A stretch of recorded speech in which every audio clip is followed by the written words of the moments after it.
Ugh, when is this girl gonna give us her OC's lore, bro? Yeah, like, that's what I'm saying. Like, when is she gonna drop the lore? I'm saying, bro. Like, for real. Nah, dead. Aroni posted the lore video! It's an Ladies, I'm trying to do my work today. Leave me alone type shift. Shake your dreads! Ladies, come on. You know, you see me doing my work type shift. So if I shake my dress, will you leave me alone type shift? Yeah! Alright, for the one time, for the one time. Wait. Morning, ma'am. It's Young Me.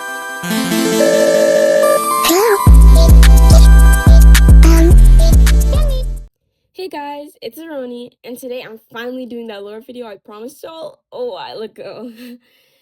This is most likely gonna need multiple parts because I have lots of lore and lots of characters. So if y'all enjoyed this video, I'll definitely make more. In this video specifically, I'll be talking about my world's overall lore and 2 of my characters' backstories. Although my world lore isn't completely finished, I'll go over what I know so far. So grab your snacks, grab your tea, and if you're an artist, pull out your drawing tablet and draw along while you watch.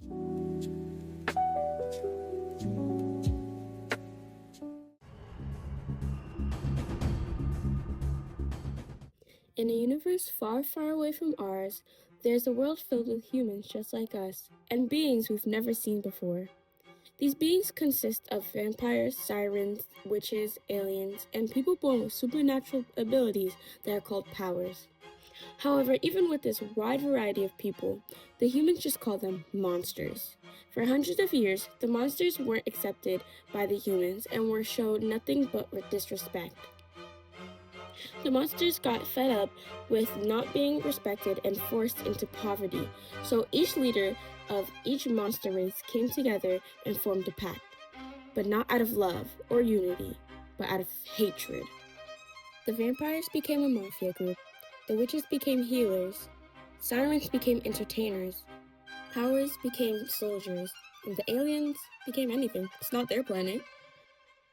Formed fairly recently. Their motivations and methods weren't trying to help the monsters in a positive light.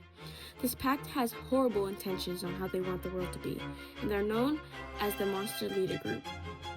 And they made a sub-villain group called the Stars to do all their dirty work, but I'll leave that lore for another video. The world is separated in 2 parts by a huge wall the human royals built hundreds of years ago. This was to keep the monsters away from their area and corrupt the monster side easier without anyone knowing. One of the things the human royals have implanted in the monster's territory is a disease called Wither. Wither is a disease that can slowly or quickly, depending on the monster, eat away at a person's abilities, which can sometimes result in death, if the ability is needed for the monster's life. The royals implanted this disease so monsters cannot get too powerful or overthrow them. Now that you know what the world is like, let's talk about the characters in this environment.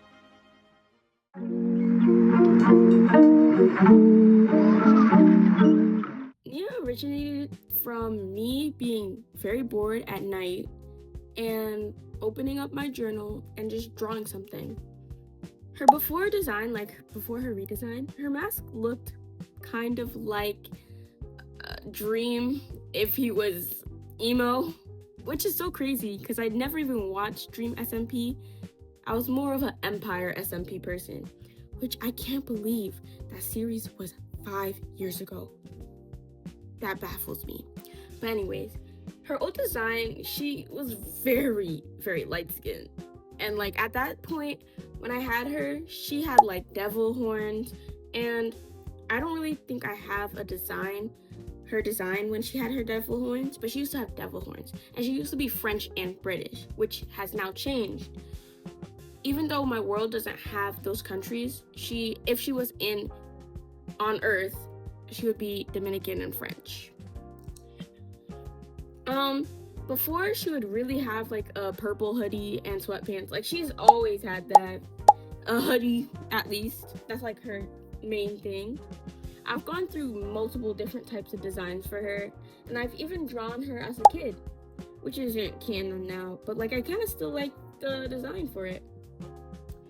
While designing her redesign, I I kind of was struggling on how I wanted to redesign her mask. I went through multiple different types of versions of it because I just didn't want to keep the emo dream mask. It was just not it. So I was thinking of different ideas. I looked on Pinterest for different inspirations for her mask. I found multiple different types of things that I wanted to incorporate in her mask, and I drew up little thumbnails of each one and put them together of what I liked and what I didn't like. In the end result, I got a kind of like a phantom mask. I don't know what it's called, like is it opera? I don't know, but it's kind of like that type of mask. But instead of covering her whole face, it only covers half her face, which is kind of what I was trying to convey with her original mask, but it just looked so off because it was a full circle. On her mask, she has 3 different types of gems on it, which is a emerald, a sapphire, and a 𝒄𝒂𝒏𝒕. Emerald is her birthstone. A sapphire is my birthstone because it's my character. Who's gonna stop me?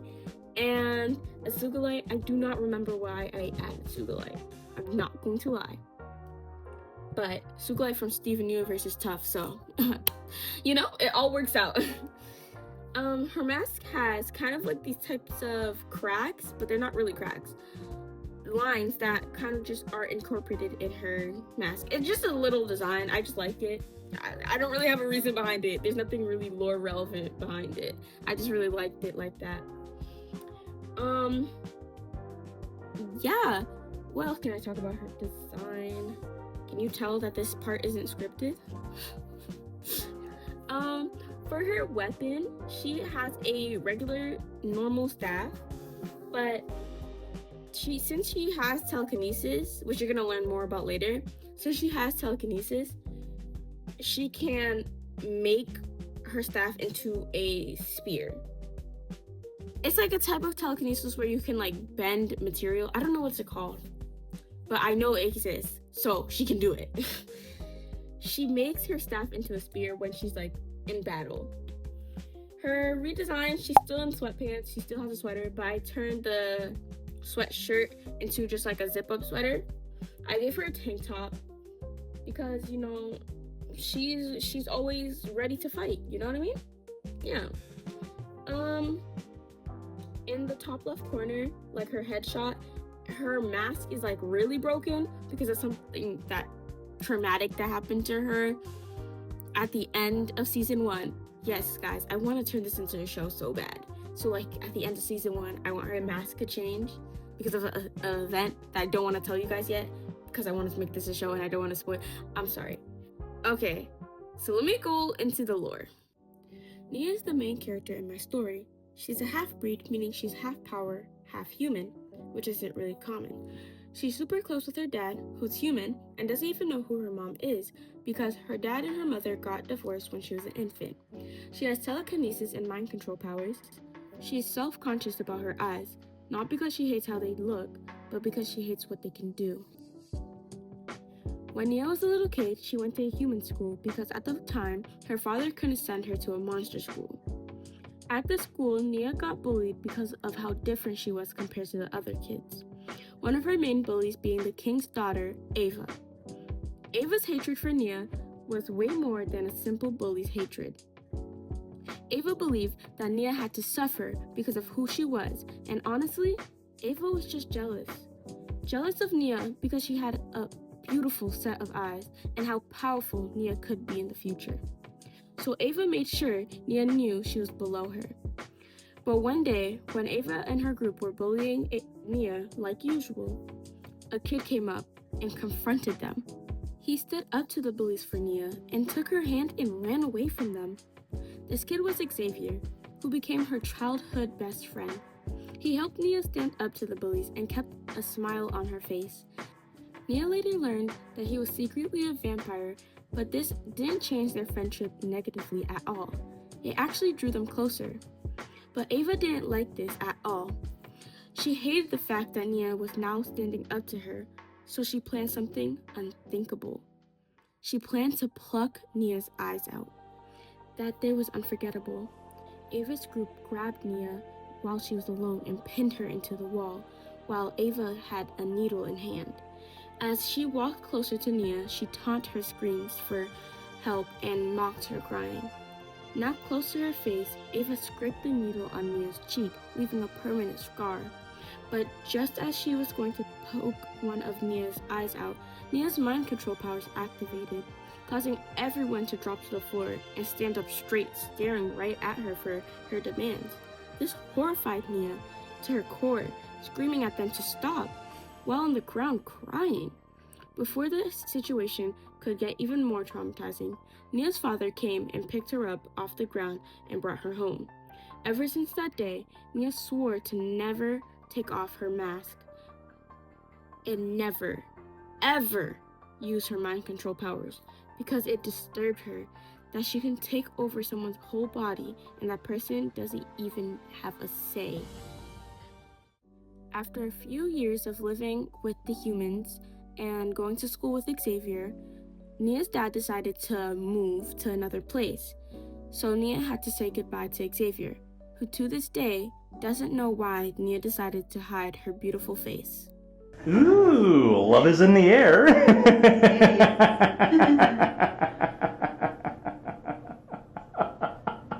Chat #Cancel_Ava.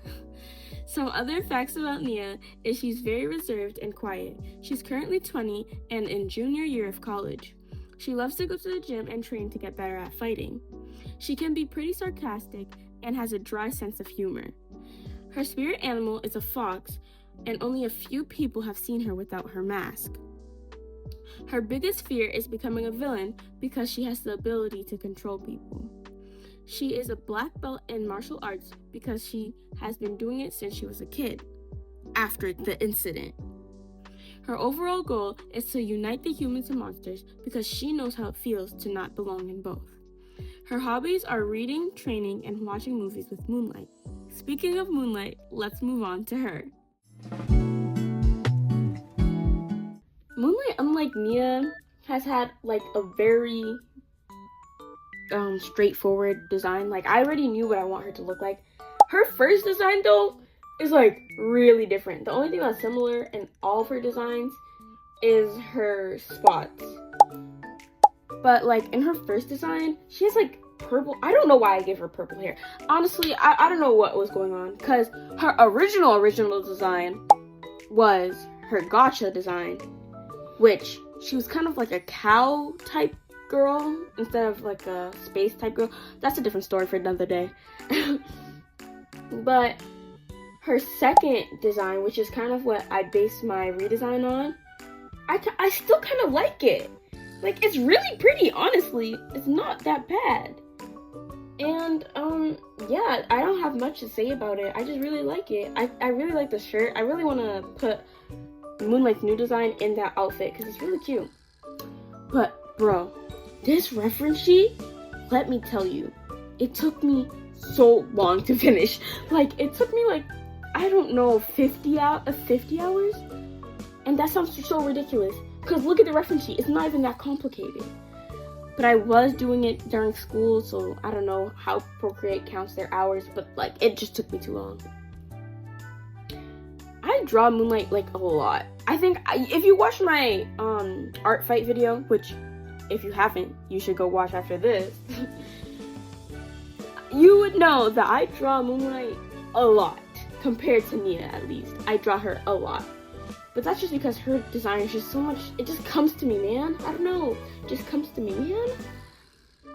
Oh my goodness. But if we really analyze this reference sheet that took me so long, my favorite part about this whole reference sheet is the ballet shoes. I love how they turn out. I don't even draw shoes, and I love her heels. I love both of them. I don't even draw shoes like that. But guys, biggest tip, just references, bro, references. I just love how it turned out. I love the rendering, I love everything. But the vibe I'm trying to give Moonlight, her weapon too, the vibe I want her to give is magical girl, you know what I mean? I might sound like a LARPer, I promise you I'm not. Is her name Lucky from Glitter Force. At least that's the vibe I'm trying to give her. You know what I mean? Yeah, she's very go happy, you know, go lucky. Girl, don't even ask me. But yeah, really, like, yeah, I really want to redo her headshot because it kind of makes her look cross-eyed. And I want to show her braces because, yes, Moonlight has braces. And I just forgot to draw them. I haven't drawn her with her braces at all. But then again, I haven't drawn her smiling with her teeth at all. So, you know, I got some amazing attacks of Moonlight so far, which is amazing. And I love that. I love every single one of y'all. Don't worry. That art fight video will come at the end of this month. But, yeah. Moonlight is Nia's adopted sister / current bestie. She's an alien because of her great-great-great-great-grandmother, which was also an alien, but she was an alien that can look like humans, so she wouldn't have a horrible life like the other monsters. Her great-great-great-great-grandma later married a human that hated monsters with a passion. This man passed on his hatred to his kids, and his kids passed it on to their kids, and so on and so forth. When Moonlight was born, her parents already had 2 other human kids named Luna and Ravi. So they didn't expect her to be a monster. They loved her until she turned 4, because that's when she showed signs of being an alien. At first, Moonlight's parents thought that she was just sick. There was something awfully wrong with her. But when they brought her to the doctors confirmed that Moonlight was indeed a monster. That's when her parents stopped caring for her. They stopped paying attention to her. And even worse, they called her horrible names. This treatment towards Moonlight continued until Moonlight was 11. Moonlight, even through all this hatred, still loved her family and thought she could change them, that surely one day they would love her again. That was when one day her parents surprised her with a family vacation. Her hopes was up. She finally thought they finally love her. They accepted her how she was. She packed her bags full of joy. That was the day they abandoned her, leaving her crying at the airport with no one helping her. She cried and cried and cried on the floor until Nia and her dad saw Moonlight at the airport and took her in. After that day, Moonlight has been Nia's sister and has never left her side, forever grateful. Since Moonlight is of alien descent, she gets purple skin when she uses her powers. She has moon, sun, and star powers. Moon to shield her, sun to attack, and Star, her final form, harnesses fire from the sun and darkness from the moon to cause a huge fire ray and darkness to protect the people she loves there. Moonlight is pretty bubbly compared to Nia, who's, for lack of a better word, nonchalant. Although they're complete opposites, they still love each other and are the biggest and the bestest of friends. Some other facts about Moonlight is that she loves everyone, no matter what they are, no matter who they are, no matter how they are. She's 19 and is a sophomore in college. She loves soft girl fashion, and her fave colors is pastel pink and purple, if you couldn't tell by her reference sheet. Her spirit animal is a bunny, and she loves stars, like a lot. Like all her accessories are stars, basically. She does a mix of rhythmic gymnastics and ballet, which those skills help her to fight. Her hobbies are watching movies, eating, and baking. Her favorite food is mooncake, and her biggest fear is being abandoned. Again. That was a lot of talking, my goodness. But I really hope you enjoyed it. I do have lots of characters I have to give lore to and things I still need to explain. So if y'all are interested in that, let me know. Like, there's Xavier and Ava I can explain. The villains, you know. There's the twins that I still got. You guys have no idea who the twins are, but you could know, you know. If you're wondering what I want to do with this story, my goal is to make an animated series. I said this before. I want to make a show. Like, it's this concept, this show is like very inspired by Arcane, Steven Universe, and like I really want to make it into reality, you know what I mean?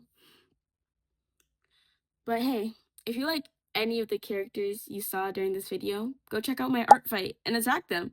Specifically Nia, because she hasn't gotten any attacks. And she's my favorite. Guys, please. But you know, attack who you want, you know, no pressure. We are super duper duper close to 10K subscribers.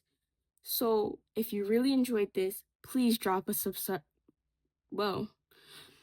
So if you really enjoyed this, please drop a follow and like the video while you're at it. It's highly appreciated. If you want to help me further, I do have a Ko-fi, so you can commission me or just give a small donation. But yeah, thank you for listening to my silly show idea, and I hope you have a great day or night. Remember to drink water and that you're loved. Bye!